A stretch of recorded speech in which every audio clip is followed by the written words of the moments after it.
तो लखनऊ अग्निकांड में बड़ा एक्शन हुआ है। सीएम योगी के निर्देश पर एसआईटी की टीम गठित कर दी गई है। मामले की 2 सदस्यीय एसआईटी जांच करेगी। 7 दिन के अंदर रिपोर्ट सौंपेगी एसआईटी की टीम। आईएएस अमृत अभिजात एसआईटी में शामिल हुए हैं। प्रवीण कुमार एडीजी लखनऊ जोन शामिल हुए हैं एसआईटी में। बड़ी खबर सामने आ रही है। बता दें आपको कि लखनऊ अग्निकांड मामले में 2 सदस्यीय एसआईटी की टीम गठित की गई है और अब इस मामले की जांच एसआईटी करेगी। लखनऊ अग्निकांड में बड़ा एक्शन देखने को मिला। इस वक्त की बड़ी खबर सामने आ रही है। सीएम योगी के निर्देश पर एसआईटी गठित कर दी गई है। बड़ी खबर, मामले की 2 सदस्यीय एसआईटी करेगी जांच और इस बीच 7 दिन के अंदर एसआईटी टीम को रिपोर्ट सौंपनी होगी। इस वक्त की बड़ी खबर, आईएएस अमृत अभिजात एसआईटी में शामिल हो चुके हैं और इस वक्त की बड़ी खबर सामने आ रही है कि प्रवीण कुमार एडीजी लखनऊ जोन के शामिल हुए हैं एसआईटी की टीम में। तो सीएम योगी के निर्देश पर बड़ा एक्शन। तस्वीरें आप साफ तौर पर देख पा रहे हैं। लखनऊ अग्निकांड में 15 छात्रों ने अपनी जान गंवाई है। तस्वीरें आप साफ तौर पर देख पा रहे हैं और कई छात्र घायल बताए जा रहे हैं। लखनऊ कांड में आखिर जिम्मेदार कौन है? सबसे बड़ा सवाल है कि आखिर इस कांड का जिम्मेदार कौन? लक्षागृह बना है लखनऊ कोचिंग सेंटर। लखनऊ अग्निकांड में एक और बड़ा एक्शन देखने को मिला। बिल्डिंग मालिक समेत 3 गिरफ्तार हो चुके। इस वक्त की बड़ी खबर सामने आ रही है। 3 आरोपियों को दबोचा गया है। रामकृष्ण उपाध्याय, वीरेंद्र शुक्ला अरेस्ट किए गए हैं। तुषांक कृष्णा जायसवाल को गिरफ्तार कर लिया गया है। बिल्डिंग के मालिक 4 नामजद आरोपियों और अज्ञात लोगों के खिलाफ एफआईआर दर्ज भी कर ली गई है। बीएनएस की धारा 105, 110, 125 और 3(5) के तहत एफआईआर दर्ज की गई है। तो बिल्डिंग के मालिक समेत 3 लोगों को गिरफ्तार किया गया है। 3 आरोपियों को गिरफ्तार कर लिया गया। इस वक्त की बड़ी खबर सामने आ रही है। रामकृष्ण उपाध्याय, वीरेंद्र शुक्ला को अरेस्ट कर लिया गया है। तुषांक कृष्णा जायसवाल को भी गिरफ्तार कर लिया गया है। लखनऊ अग्निकांड में एक और बड़ा एक्शन देखने को मिला है। तस्वीरें आप साफ तौर पर देख पा रहे हैं। अग्निकांड की तस्वीरें हम आपको दिखा रहे हैं जहां 15 बच्चों की मौत हुई है। इस बीच में कुछ छात्र कूद करके अपनी जान बचाते हुए भी नजर आए हैं। तो बिल्डिंग के मालिक 4 नामजद आरोपियों और अज्ञात लोगों के खिलाफ एफआईआर भी दर्ज कर ली गई है। बीएनएस की धारा 105, 110, 125 और 3(5) के तहत एफआईआर दर्ज कर ली है। इस वक्त की बड़ी खबर सामने आ रही है। लखनऊ अग्निकांड में बड़ी कार्रवाई। 4 अधिकारियों को भी सस्पेंड किया गया है। एई अनिल कुमार, जेई प्रमोद पांडे सस्पेंड हो चुके हैं। एफएसएसओ कमलेंद्र कुमार को भी सस्पेंड किया गया है। बड़ी खबर सामने आ रही है। बता दें आपको कि लखनऊ अग्निकांड में बड़ा एक्शन। एक्सीएन गौरव कुमार निलंबित किए गए। मुख्यमंत्री योगी आदित्यनाथ का ताबड़तोड़ एक्शन सामने आ रहा है। 4 अधिकारियों को भी सस्पेंड किया गया है। मकान मालिक समेत आरोपियों को भी गिरफ्तार कर लिया गया है। सीएम लगातार एक्शन मोड में नजर आ रहे हैं। तस्वीरें आप साफ तौर पर देख पा रहे हैं। लखनऊ में अग्निकांड का आखिर जिम्मेदार कौन है और जिम्मेदारों को बख्शा नहीं जाएगा। मुख्यमंत्री योगी आदित्यनाथ ये साफ तौर पर कह रहे हैं कि दोषी कोई भी हो बख्शा नहीं जाएगा। तस्वीरें आप साफ तौर पर देख पा रहे हैं। 6 तस्वीरें हम आपको दिखा रहे हैं। पहली तस्वीर में आप साफ तौर पर देख पा रहे हैं कोचिंग में आग की तस्वीरें जिसमें 15 बच्चों की मौत हो चुकी है। 7 तस्वीरें टीवी स्क्रीन पर आपके सामने। एक तस्वीरों में आगजनी की तस्वीरों को हम दिखा रहे हैं तो वही दूसरी तस्वीर आप देख रहे हैं बिल्डिंग से कूद करके छात्र अपनी जान बचाते हुए। वही तीसरी तस्वीर में सीएम एक्शन मोड में नजर आ रहे हैं। सीएम योगी आदित्यनाथ लगातार कह रहे हैं कि दोषियों को बख्शा नहीं जाएगा। जो भी इसमें दोषी होगा कार्रवाई उसके खिलाफ की जाएगी। 2 सदस्यीय एसआईटी की टीम गठित की गई है और अब एसआईटी जांच करेगी इस पूरे मामले की। 5वीं तस्वीर में आप देख पा रहे हैं वही बिल्डिंग समेत 3 आरोपियों को गिरफ्तार किया गया है। 6ठी तस्वीर में हम आपको दिखा रहे हैं कि लगातार एक्शन हो रहा है और अगली तस्वीर थी अधिकारियों को लेकर के 4 अधिकारियों को निलंबित किया गया। लखनऊ में अग्निकांड की तस्वीरें आपको देख रहे हैं। 5 तस्वीरें आपकी टीवी स्क्रीन पर है। 15 लोगों की मौत हो चुकी है इस बीच इस घटना में और घर में कॉमर्शियल प्रॉपर्टी थी। बता दें आपको कि ये घर थी, पहले तो ये घर था और अब इस घर को ही कॉमर्शियल प्रॉपर्टी बना दिया गया। दोषियों पर अब एक्शन होनी है। आप तस्वीरों में देख पा रहे धू धू करके कोचिंग सेंटर चल रहा है और इस कोचिंग सेंटर्स में 15 बच्चों ने निगल लिया है। तस्वीरें आप साफ तौर पर देख पा रहे 15 बच्चों की मौत हो चुकी है। कई बच्चे गंभीर रूप से घायल है। कुछ बच्चे अपनी जान बचाने के लिए कोचिंग सेंटर्स के ऊपरी मंजिल से कूद रहे थे और इस दरमियान गंभीर रूप से चोटिल हो चुके हैं। तस्वीरें आप साफ तौर पर देख पा रहे हैं, इलाजरत है फिलहाल हॉस्पिटल में। लेकिन इस घटना में, इस हादसे ने 15 लोगों को निगल लिया है। लखनऊ में अग्निकांड की तस्वीरें आपको दिखा रहे हैं, जिसमें 15 लोगों की मौत हो चुकी है। लगातार तस्वीरें आपको दिखा रहे हैं टीवी स्क्रीन पर। 5 तस्वीरें आपकी टीवी स्क्रीन पर है। घर थी और घर को ही कॉमर्शियल प्रॉपर्टी बनाया गया बिना सेफ्टी मेजर्स के। दोषियों पर सख्त कार्रवाई होगी। मुख्यमंत्री योगी आदित्यनाथ ये साफ तौर पे कह रहे हैं कि कोई भी दोषी बख्शा नहीं जाएगा। जिसका भी इसमें रोल होगा सब पे कार्रवाई होगी और ताबड़तोड़ एक्शन शुरू हो चुका है। मकान मालिक समेत 3 लोगों को गिरफ्तार किया गया है। 4 आरोपियों को, चलिए मौत किन किन की हुई है उनका नाम हमको बता दें। सागर, अनामिका, नीलेश, संयम, अनुषा, 15 ने अपनी जान गंवाई है, जिनमें सागर का नाम भी है, सुखमनी का नाम भी शामिल है, आदित्य श्रीवास्तव, ज्योति, भविष्य, अब्दुल रहमान। ये वो बच्चे हैं जिन्होंने इस आगजनी में अपनी जान गंवाई है। ये मौत की आग ने इन बच्चों को निगल ली। सूरज भाईजान और जनियाल चक्रवर्ती, मोहम्मद अम्मार, सुमल्या, ये वो बच्चे हैं जिन्होंने अपनी जान दे दी है इस आगजनी में। आगजनी ने इन बच्चों को निगल लिया। तो सागर, अनामिका, नीलेश, संयम, अनुषा, ये 15 बच्चों के हम नाम बता रहे हैं आपको, टीवी स्क्रीन पर आप देख पा रहे हैं, जिन्होंने इस आगजनी में अपनी जान गंवाई। सुखमनी, आदित्य श्रीवास्तव, ज्योति, भविष्य, अब्दुल रहमान भी इस आग के चपेट में आ गए। सूरज भाईजान, जनियल चक्रवर्ती, मोहम्मद अम्मार, सुमल्या भी इस आगजनी की चपेट में आ गए और कई ऐसे बच्चे हैं जो घायल हो चुके हैं। ये 15 बच्चों ने इस आगजनी में जान गंवाई है और कई बच्चे हैं जो आगजनी में बुरी तरीके से घायल हो चुके हैं और वो अस्पताल में भर्ती है। आखिर इस मौत में जिम्मेदार कौन? 15 की मौतें हुई है, जिसमें 3 महिलाएं और 12 बच्चे हैं, 12 पुरुष शामिल है। लखनऊ तांडव में बता दें आपको कि रिहायशी इलाके में कॉमर्शियल प्रॉपर्टी, अलीगंज इलाके में बिल्डिंग थी और ऐसे में सवाल ये उठता है कि आखिर ये प्रॉपर्टी कैसे, जब बेसमेंट, ग्राउंड और पहला फ्लोर था, पेट शॉप था, क्लिनिक था और इस बीच में दूसरा फ्लोर की अगर हम बात कर ले तो लाइब्रेरी, कोचिंग चल रही थी, हेड हॉपर स्टूडियो चल रहा था, गेम एसेट आउटसोर्सिंग सेंटर्स चल रहे थे और तीसरी फ्लोर की अगर हम बात करें जिसमें यह हादसा हुआ है। बता दें आपको कि लखनऊ अग्निकांड में बड़ा एक्शन लिया गया। सीएम योगी के निर्देश पर एसआईटी की टीम गठित की गई है। ताबड़तोड़ एक्शन मुख्यमंत्री योगी आदित्यनाथ ने लिया है इस अग्निकांड में और ये टीम अब जांच करेगी कि इसमें दोषी कौन है। इस टीम में 2 सदस्यीय एसआईटी की टीम तैयार की गई है। 7 दिन के अंदर एसआईटी को रिपोर्ट सौंपनी होगी, पूरी तरीके से जांच करके कौन दोषी है और कहां चूक हुई है। आईएएस अमृत अभिजात एसआईटी में शामिल हो चुके हैं और प्रवीण कुमार एडीजी लखनऊ जोन भी इस टीम में शामिल हो चुके हैं। तो लखनऊ अग्निकांड में बड़ा एक्शन सीएम की तरफ से, बिल्डिंग मालिक समेत 3 लोगों को गिरफ्तार किया गया है। इस बीच ये भी हम आपको बता दें कि रामकृष्ण उपाध्याय, वीरेंद्र शुक्ला को गिरफ्तार कर लिया गया है। ये वही लोग हैं जो बिल्डिंग से ताल्लुकात रखते हैं, बिल्डिंग के मालिक है। तुषार कृष्णा जायसवाल को भी गिरफ्तार कर लिया गया है। लखनऊ अग्निकांड में ताबड़तोड़ सीएम एक्शन ले रहे हैं। 4 अधिकारियों को सस्पेंड किया गया है। इस हादसे के बाद एई अनिल कुमार, जेई प्रमोद पांडे को भी सस्पेंड किया गया है। इस बीच ये भी आपको बताते चले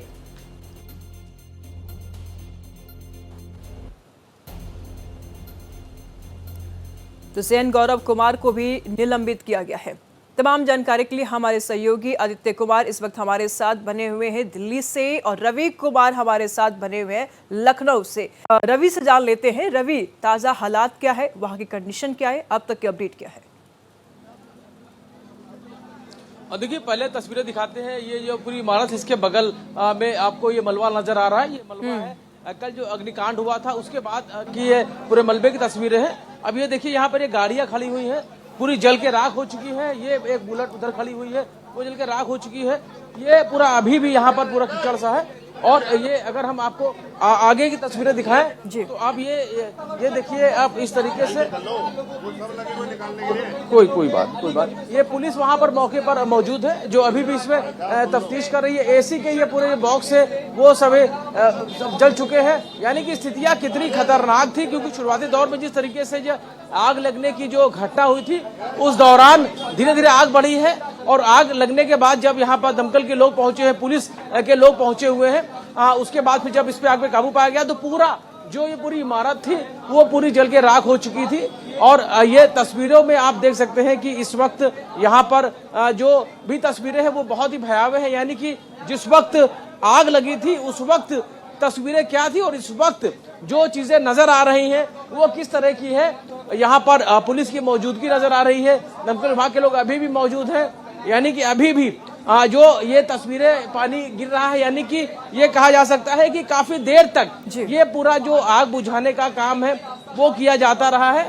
और यहाँ पर अभी भी जिस तरीके से जो हलचल है वो ये बता रही है कि अभी भी कुछ तलाशा जा रहा है, यहाँ पर देखने की कोशिश की जा रही है वो क्या है। इसके लिए अभी जवाब देने के लिए यहाँ पर फिलहाल बात करने वाला तो कोई नहीं है, लेकिन जिस तरीके से यहाँ पर जो चीजें नजर आ रही, ये बताइए अभी क्या कुछ और? कुछ नहीं है। अरे अब यहाँ पे ड्यूटी लगी है। हेलो, इधर आओ। ओए, यहाँ पे रोका जा रहा है, फिलहाल अंदर जाने के लिए जाने नहीं दिया जा रहा है यहाँ पर। लेकिन जिस तरीके से जो ये पूरा घटनाक्रम हुआ है उसके बाद मुख्यमंत्री योगी आदित्यनाथ खुद सख्त हुए हैं। SIT की गठन के लिए इन्होंने बाकायदा पूरे घटना की जांच के लिए उन्होंने आदेश दिया है। और जिस तरीके से ये पूरी जो घटना हुई है उस घटना के बाद 6 लोगों के खिलाफ मुकदमा दर्ज किया गया है, 4 लोगों की गिरफ्तारी कर ली गई है। लेकिन जो ये तस्वीरें हैं वो ये बताती हैं कि ये जो पूरी इमारत थी इसमें बड़ी लापरवाही बरती गई थी, क्योंकि आने जाने के जो रास्ते के नाम पे बस ये एक सीढ़ी थी, इस सीढ़ी से ही लोग आ सकते थे, लेकिन वो मौका भी उन लोगों को नहीं मिला, जिसकी वजह से जो लोग वहां मौजूद थे उन सभी की जान चली गई। यहाँ पर पुलिस के लोग मौजूद हैं। ये बताइए भाई साहब अभी क्या जी तलाश चल रही है अभी अंदर? अभी क्या लग रहा है, अभी भी कुछ है क्या? नहीं, कुछ नहीं है, कुछ नहीं है। बिल्कुल, अभी जो पुलिस के जो लोग हैं उनका साफ तौर पे कहना है कि यहाँ पर फिलहाल अभी जो यहाँ पर अभी भी कुछ वैसी चीजें नहीं, लेकिन फिलहाल जांच पड़ताल के लिए यहाँ पर काम तो किया ही जा रहा है। लेकिन ये देखिए क्राइम सीन पूरा ये जिस तरीके से बनाया जाता है वो भी यहाँ पर कर दिया गया है। फिलहाल अब यहाँ पर देखिए पुलिस के लोग यहाँ पर नजर आ रहे हैं। ठीक है रवि, नजर बनाए रखिएगा, लगातार हम आपसे जानकारी लेते रहेंगे। हमारे सहयोगी दिल्ली से आदित्य भी बने हुए हैं, उनसे भी जान लेते हैं कि दिल्ली में क्या कुछ हलचल हो रही है। आदित्य, लखनऊ में अग्निकांड, 15 बच्चे जल के मरे हैं, कौन जिम्मेदार है आखिर? देखिए पूरा सिस्टम जिम्मेदार है निशु इसके लिए। भले ही योगी सरकार ने 3-4 अधिकारियों को सस्पेंड कर दिया हो, उनके ऊपर एक्शन ले लेंगे, लेकिन ये सब नाकाफी है। जब मौत होती है तब नींद से जागता है सिस्टम, ये बहुत दुखद है। अगर हम दिल्ली की बात करें, पूरे सिस्टम की बात करें, पूरे देश की बात करें, तो दिल्ली में 1997 में सबसे बड़ा अग्निकांड हुआ था, उपहार सिनेमा कांड। 69 लोग मौत के मुंह में समा गए थे। 29 साल हो गए हैं, अभी तक न्याय नहीं मिला है। जो पीड़ित हैं उनका कहना है सुप्रीम कोर्ट गए, सुप्रीम कोर्ट तक लड़ाई चली और उसके बाद 10 लाख की पेनाल्टी और सभी बरी कर दिए गए। बरी कर दिए मतलब उनको गैर यातन हत्या का मुकदमा दर्ज किया गया और जमानत पे सब छूट के चले आते हैं और उसके बाद पैसे का लालच देते हैं, धमकी देते हैं। कुल मिलाकर के होता कुछ खास नहीं है। अगर हम सिर्फ दिल्ली की बात करें तो दिल्ली शहर में जनवरी से लेकर अब तक 68 मौतें हो चुकी हैं। और इस समय हम जिस जगह पे खड़े हैं मालवीय नगर है, इसके ठीक पीछे ये होटल है, ये भी यूं ही बना के कॉमर्शियल इस्तेमाल हो रहा था। एक जीना जाने का, एक जीना आने का। जो लखनऊ की बिल्डिंग है उसमें भी बेसमेंट था, उस लखनऊ की बिल्डिंग में भी बेसमेंट को कॉमर्शियल इस्तेमाल कर रहे थे। वहां पर एसी फटता है बेसमेंट में, एसी फटने के बाद वो जो है आग आगे फैलती है और पूरी बिल्डिंग आग का गोला बन जाती है। कमोबेश यही कुछ घटनाक्रम इस होटल में भी हुआ था, जिसमें यहाँ पर 21 लोग मौके पे ही मर गए थे, उन्होंने दम तोड़ दिया था, इलाज के दौरान दम तोड़ दिया था। 2 लोगों की बाद में मौत हो गई थी। तो ये जो आंकड़े हैं जनवरी से अगर लेकर के अगर 6 महीने में 68 लोग मर जाते हैं दिल्ली में, 15 लोग एक झटके में लखनऊ में एक हादसे में मर जाते जी। हैं, तो मतलब साफ है कि हमारा जो सिस्टम है उसमें बहुत पेच है, उनको भरने की जरूरत है। अगर वो जो उस समय के 4 अधिकारी थे जिन्होंने इसको नक्शा पास कर दिया, ये कॉमर्शियल इस्तेमाल करने लग गए। नगर निगम कॉमर्शियल टैक्स कैसे ले रहा जी। है? नगर निगम कोई एक्शन क्यों नहीं ले रहा? फायर का जो विभाग होता है उसने अपनी एनओसी कैसे दे दी? बड़ा ये सवाल है नक्शा आखिर आदित्य, पास बड़ा कैसे होगा? सवाल है, क्योंकि दिल्ली में जिस तरीके से मालवीय नगर में हादसा हुआ उससे कुछ तो लेसन ले लेनी चाहिए थी, लेकिन यहाँ पर कुछ लेसन लेता हुआ नजर नहीं आ रहा है कोई। लेकिन इस बीच सवाल ये उठता है कि आखिर इतनी बड़ी लापरवाही क्यों, और क्या कोई सख्त एक्शन बना है कि नहीं है इन लोगों के लिए? रवि इस वक्त हमारे साथ लखनऊ से बने हुए हैं, उनसे जान लेते हैं। रवि, क्या कुछ तस्वीरें वहां की है? देखिए, तस्वीरें इस वक्त की है जो यहाँ पर पुलिस के लोग हैं, उसके अलावा आप यहाँ पर नगर निगम की गाड़ी भी खड़ी हुई है, साफ सफाई का काम करेगी। उसके अलावा फायर ब्रिगेड के लोग भी यहाँ पर मौजूद हैं। लेकिन जिस तरीके से जो इस बिल्डिंग से पानी गिर रहा है वो बताता है कि काफ़ी देर तक, यानी देर रात तक यहाँ पर आग बुझाने के लिए जो भी थोड़ा बहुत हुआ था उसको रोकने के लिए यहाँ पर काम किया गया है। लेकिन जो अब तस्वीरें, दिन की तस्वीरें दिख रही वो पूरी तरीके से जर्जर हो चुकी है। बिल्डिंग की स्थिति बहुत खराब है। उसके बगल की अगर हम बात करें तो बगल की बिल्डिंग पे भी इसका असर दिख रहा है, कांच टूटे हुए, यानी कि ये कहा जा सकता है कि इस आग का असर है वो इस बिल्डिंग पे भी दिखा था। जिसके बाद फिर लोगों ने जान बचाने के लिए इस बगल वाली बिल्डिंग का सहारा लिया, जहां से लोग कूदे होंगे, या यूं कहें कि जिस तरीके से जो आग का जो असर है वो पास की बगल सी बिल्डिंग में भी दिखाई दिया था। सबसे बड़ी बात यह है कि इस तरीके की जो कमर्शियल एक्टिविटी होती है, ऐसे में जो जिम्मेदार हैं, चाहे वो एलडीए हो या बाकी के जो फायर ब्रिगेड के लोग हो, उनकी क्या जिम्मेदारी है? क्या जब एनओसी दी जाती है तो क्या चेक नहीं किया जाता है कि यहाँ से अगर आग लगती है तो क्या वो यहाँ से जा पाएंगे? ये जो 15 लोगों की जो मौत हुई है उसकी जवाबदेही किसकी होगी? मुकदमा लिखने से, 4 लोगों की गिरफ्तारी करने से क्या उन लोगों को न्याय मिल जाएगा? लेकिन सबसे बड़ी बात यह है कि इस तरीके की घटनाएं पहले भी होती रही और शायद आगे भी होती रहेंगी जब तक इन पर सख्त कार्रवाई नहीं होगी। जो जिम्मेदार हैं, जिन पर इनको देख रेख करने का, एनओसी देने का जिनके पास जिम्मा है, वो अगर इस तरीके की लापरवाही बरतेंगे तो जाहिर है बात ऐसी घटनाएं फिर देखने को मिलेंगी और ऐसे ही चलता रहेगा। ये बड़ा सवाल है रवि, क्योंकि कोई भी सीखने को तैयार नहीं है और किसी को भी डर नहीं है। लापरवाही लगातार यहाँ पर सामने आ रहे हैं। लखनऊ मामले में भी यही हमने देखा है और मालवीय नगर का जो मामला था उसमें भी हमने यही देखा है कि रवि, लगातार लापरवाही का मामला सामने आ रहा है। हालांकि दमकल विभाग पर भी कई सवाल खड़े हो रहे हैं। पड़ोसियों ने तो ये भी आरोप लगाए हैं रवि कि अगर दमकल की गाड़ियां वक्त पर पहुंचती तो शायद कई जिंदगियां बच जाती। बिल्कुल, ये आरोप तो लगाए जा सकते हैं, क्योंकि दमकल की गाड़ियां मौके पर पहुंचती तो शायद बड़ी घटना होने से रुक जाती। लेकिन जिस तरीके से आग बहुत तेजी से बढ़ी थी, ऐसे में वहां पर जो लोग थे उनको बचने का मौका ही नहीं मिला। और सबसे बड़ी बात यह है कि सबसे बड़ी कमी उस इमारत के जो संचालक थे, जो बिल्डिंग मालिक थे, या वो जो यहाँ पर कमर्शियल एक्टिविटी कर रहे थे, उनकी जिम्मेदारी थी। उनको क्यों नहीं लगा कि इस तरह की घटना हो सकती है? क्यों उन्होंने इंतजाम नहीं किए गए? और उनको क्यों ऐसा लगा कि अगर आग लगती है तो लोग कैसे बचेंगे? जी, ये उनकी जिम्मेदारी थी और शायद उनकी इसी गैर जिम्मेदारी हरकत की वजह से ये घटना हुई, जिसमें 15 लोगों की जान चली गई। अब सबसे बड़ी बात यह है कि अब इसके लिए एसआईटी का गठन होगा, जांच होगी, गिरफ्तारी होगी, जांच होगी। लेकिन जांच में क्या होगा? जांच के बाद क्या इस तरीके की जो दुर्घटनाएं दोबारा नहीं होंगी? इसको क्या कहें, दुर्घटना कहें या इसको क्या कहें? क्योंकि जिस तरीके से ये पूरी घटना हुई है, घटना जरूर पूरा देश देख रहा है, लखनऊ के लोग देख रहे हैं। उत्तर प्रदेश के मुख्यमंत्री योगी अपना दौरा रद्द कर दिया, जिसके बाद वो मौके पर पहुंचे थे, उन्होंने बैठक बुलाई, बैठक के बाद जरूरी निर्देश दिए। लेकिन सबसे बड़ी बात यह है कि दमकल विभाग की क्या जिम्मेदारी थी? दमकल विभाग ने कैसे इसको चलने दिया? दूसरा, एलडीए क्या कर रहा था? एलडीए को नहीं दिखाई दे रहा था कि इसमें कमर्शियल एक्टिविटी हो रही थी। इसमें क्या अगर कोई ऐसी घटना हो जाती है तो क्या उसको नजर नहीं आ रहा था कि ऐसी घटनाओं में क्या लोगों के लिए जानलेवा साबित हो सकती है? क्यों एलडीए को नजर नहीं आया? और सबसे बड़ी बात यह है कि जो दमकल विभाग है वो क्या कर रहा था? अब इसकी जिम्मेदारी किसकी होगी? निलंबन हो गया, लेकिन निलंबन होने से क्या वो जो इस मौतों के जिम्मेदार है, क्या उनको इसकी सजा मिल पाएगी? फिलहाल सबसे बड़ा सवाल यह है कि अब क्या आगे ऐसी घटनाएं नहीं होंगी? अभी कुछ दिन पहले एलडीए ने बाकायदा इसके लिए पूरी टीम बनाई थी और जाके ऐसी कमर्शियल एक्टिविटी जहां पर होती है उनको चेक करने का दावा किया था। और उसके कुछ ही दिन बाद यहां पर लखनऊ के अलीगंज इलाके में ये घटना हो गई, इसमें 15 बच्चों की जान चली गई। अब सबसे बड़ी बात, क्या एलडीए इसकी जिम्मेदारी लेगा? एलडीए को क्या नहीं पता था, या जो फायर ब्रिगेड है जो जाके चेक कर रहा था, दिखा रहा भारत था कि एक्सप्रेस भी यही बिल्डिंग सवाल में पूछ रहा है रवि कि आखिर इन बच्चों के जिम्मेदार, मौत के जिम्मेदार कौन है। हमारे सहयोगी दिल्ली से आदित्य बने हुए हैं, उनसे हम जान लेते हैं। आदित्य, ये घटना दोबारा ना हो, ऐसे फिर बच्चे मारे ना जाए, इसको लेकर के सरकार और सिस्टम क्या कुछ कड़ी कार्रवाई कर रही है, क्या कदम उठा रही है? अब देखिए, कड़े कदम तो उठाए जाएंगे, इस तरह का आश्वासन दिया जा रहा है। और ये कहा जा रहा है कि जिन्होंने नियमों को ताक पर रख करके इस तरह से परमिशन दी है, कमर्शियल एक्टिविटीज़ के लिए नक्शा पास किया है, उन पर भी एक्शन हुआ है। 4 लोगों को सस्पेंड किया गया है।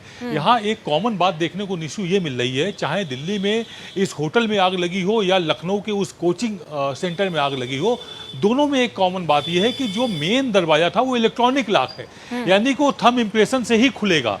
और ऐसे में यदि बिजली कट जाती है, अब अगर शॉर्ट सर्किट से आग लग रही है, एसी फट रहा है, तो ऐसे में तुरंत स्विच ऑफ होते हैं, मेन स्विच ऑफ हो जाता है, शट डाउन हो जाता है उसका जो मेन एमसीबी होती है, और बिजली सप्लाई बंद हो जाती है। तो जो डोर होता है वो लॉक हो जाता है। ऐसे में जब भागने की कोशिश करते हैं फंसे हुए लोग, तो वो भाग भी नहीं पाते हैं, वो फंसे ही रह जाते हैं। अच्छा, एक चीज और है, इन घटनाओं में मरने वालों की संख्या कम की जा सकती है, इन घटनाओं को विकराल होने से रोका जा सकता है। उसके लिए जो फायर कैप्सूल्स होते हैं, जो फायर सिलेंडर होते हैं, यदि उनको ये कॉमर्शियल एक्टिविटीज करने वाले अपने सेंटर में रख लें, तो भी इन घटनाओं पर अंकुश लगाया जा सकता है। ना इस तरह के फायर सिलेंडर वहां पर थे कोचिंग में, लखनऊ वाली में, और ना ही ये दिल्ली के मालवीय नगर वाली घटना में थे। यदि यो हो और वहां के एम्प्लाई इतने ट्रेंड हो कि उसका पिन निकाल कर उसको इस्तेमाल कर सकें, तो भी इन घटनाओं को रोका जा सकता है। चाहे आप देख लीजिए, कॉमन घटनाएं हैं। अगर हम दिल्ली की दूसरी कोचिंग मंडी की बात करें, राजेंद्र नगर में, जिसमें पानी भर गया था, वहां पर भी यही हुआ था। अचानक बाढ़ आई, बारिश हो रही थी, सड़कों में पानी भरा और वो बेसमेंट में भरने लगा। बेसमेंट में जो बच्चे बैठे हुए थे, वो अचानक लाइट चली गई और वो अंदर लॉक हो गए, क्योंकि इलेक्ट्रॉनिक लॉक था। इलेक्ट्रॉनिक लॉक की वजह से लखनऊ में भी 15 बच्चे बेवजह असमय मौत के मुंह में समा गए हैं। और ये जो सिस्टम है, इस पर एक हैमर ही रख लीजिए कम से कम मेन गेट के पास, ताकि उसको तोड़ के बच्चे निकल सकें। बिल्कुल बिल्कुल सही कहा आपने आदित्य। नजर बनाए रखिएगा, लगातार हम आपसे जानकारी लेते रहेंगे। फिलहाल बहुत बहुत शुक्रिया तमाम जानकारियों के लिए। रवि, आपका भी बहुत धन्यवाद तमाम जानकारियों के लिए।